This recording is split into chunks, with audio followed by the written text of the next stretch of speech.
रमजान, मुश्ताक और मुश्ताक, ये तीन बेटे, इश्तियाक, मुश्ताक और रमजान, तीन बेटे हैं।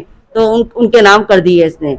उस मेरे से 40 लाख रुपए लेके जमीनें जो है अपने बेटों के नाम कर दी हैं, और कुछ पैसे पंजाबी अपने भाई जफर को दिए हैं इन्होंने। जो जफर ने भी जमीनें खरीदे, आया उनके पास कहाँ से इतना पैसा आया?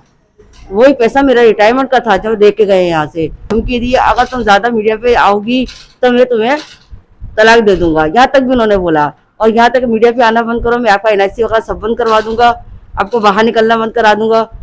तो ये धमकी भी मुझे दी जा रही है, बार बार धमकी दी जा रही है। जी, मेरी शादी 1997 में मुमताज़ पंजाबी से हुई थी, जो कि शहर खोरवा में रहते हैं, ज़िला बदीन है।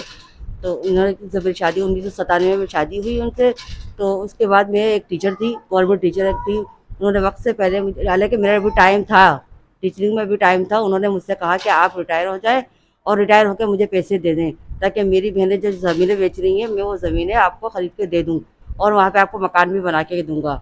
तो मैंने कहा चल ठीक है, शौहर है, लाज़मी बात है। मैंने एतबार किया, मैंने कोई कसम नहीं उठवाई उनसे, ना उन्होंने कोई कसम उठाई, ना मैंने उनसे कोई कसम उठाई। तो मैंने 40 लाख रुपए उनको दे दिए। तो काफ़ी टाइम हो गया, मतलब हो गया। तो यही कहते रहे कि मैं काम करवा रहा हूँ, इंशाल्लाह आपको जल्दी काम हो जाएगा, आपकी ज़मीन आपके नाम हो जाएंगी, आपका मकान भी आपको ना बना के दे दूँगा। तो आया काफ़ी टाइम के बाद फिर जब हुआ, जब मैंने गुलाची से मालूम किया तो पता चला कि वो ज़मीनें जो है वो अपने बेटों को दे चुका है, जिसमें रमज़ान, मुश्ताक और मुश्ताक, ये तीन बेटे, इश्तियाक, मुश्ताक और रमज़ान, तीन बेटे हैं। तो उनके नाम कर दिए इसने। उस मेरे से 40 लाख रुपए लेके ज़मीनें जो है अपने बेटों के नाम कर दी हैं, और कुछ पैसे पंजाबी अपने भाई जफर को दिए हैं इन्होंने। जो जफर ने भी ज़मीनें खरीदे, आया उनके पास कहाँ से इतना पैसा आया? वही पैसा मेरा रिटायरमेंट का था जो दे के गए यहाँ से। तो वो रिटायरमेंट के पैसे से ज़मीनें इन्होंने खरीद ली। जब मैंने ज़मीनों का बोला वापसी, मैंने अपने पैसों का वापसी का बोला, तो वो पैसे उन्होंने कहा कि मेरे पास नहीं है, मैंने अपने बच्चों को ज़मीनें खरीद के दे दी हैं। काफ़ी मैंने जोर लगाया, लेकिन मुझे धमकी दी, अगर तुम ज़्यादा मीडिया पे आओगी तो मैं तुम्हें तलाक दे दूंगा, यहाँ तक भी उन्होंने बोला। और यहाँ तक मीडिया पे आना बंद करो, मैं आपका एनआईसी वगैरह सब बंद करवा दूंगा, आपको बाहर निकलना बंद करा दूंगा। तो ये धमकी भी मुझे दी जा रही है, बार बार धमकी दी जा रही है। उस दिन भी एसपी ऑफिस में गई थी, तब भी उन्होंने मुझसे ये कहा था कि मीडिया पे आना आप बंद करो, अगर मीडिया पे नहीं आना बंद नहीं करोगी तो मैं आपके एनआईसी वगैरह आपके सब बंद करवा दूंगा मैं। लिहाजा मेरा ये मुतालबा है तमाम अहदेदारों से कि मेरा पेंशन का पैसा मुझे वापस दिलाया जाए, जो मेरा हक है। क्योंकि मुझे उन्होंने ज़मीन भी दी थी, मेरे बेटे को बेजात को ज़मीन भी दी थी 4 एकड़, जिसमें हमने खर्चा तकरीबन किया 9 लाख खर्चा किया था।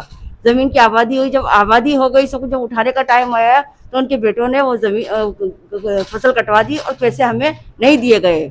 जो वहाँ के हारिक को भी पता है कि हाँ इन्होंने ज़मीन करी थी। अब जब मैं बात करती हूँ तो बोलते क्या हुआ, ज़मीन तो हमारी थी। ठीक है, ज़मीन आपकी थी, आपने हमें लिखत में नहीं दी थी, लेकिन हमने पैसा तो उसमें लगाया है ना। अब वो पैसा तो हमें वापस देंगे ना, जिसमें 9 से 10 लाख रुपए हमारा खर्च हुआ है। उसमें फसल की तैयारी में बिल्कुल बंजर ज़मीन थी, बिल्कुल कलर वाली ज़मीन थी, जिसको हमने बनाया है। और उसमें इसके भाइयों को भी पता है, इसके बेटों को भी पता है। अब वो लोग नाइंसाफ़ी करें तो अल्लाह तो उनको देख रहा है ना, अल्लाह तो हाजिर नाज़िर है ना, कि हम झूठ बोल रहे हैं या सच बोल रहे हैं। हमें ज़मीन दे के भी 2 साल ज़मीन करी हुई, उसके बाद उसने ज़मीन हमसे वापस ले ली और कहा कहाँ से क्या सबूत है आपके पास? वाकई सबूत तो हमारे पास नहीं है, एक ज़बानी है, एक ज़बानी सबूत है जो हमारे पास है। मेहरबानी करके मेरी इल्तिजा सुनी जाए और मेरे इसमें मदद की जाए। आपसे रिक्वेस्ट करती हूँ, मेहरबानी करके मेरे साथ दिया जाए। अच्छा, आपके बच्चे कितने हैं? मेरा एक ही बेटा है। जी हाँ, मेरा एक बेटा है। उसको भी वो खर्चा बर्चा या संभालता है? नहीं, कुछ भी नहीं संभाला उसको। उसकी तालीम का, उसकी पढ़ाई लिखाई का सब खर्चा मैंने उठाया है।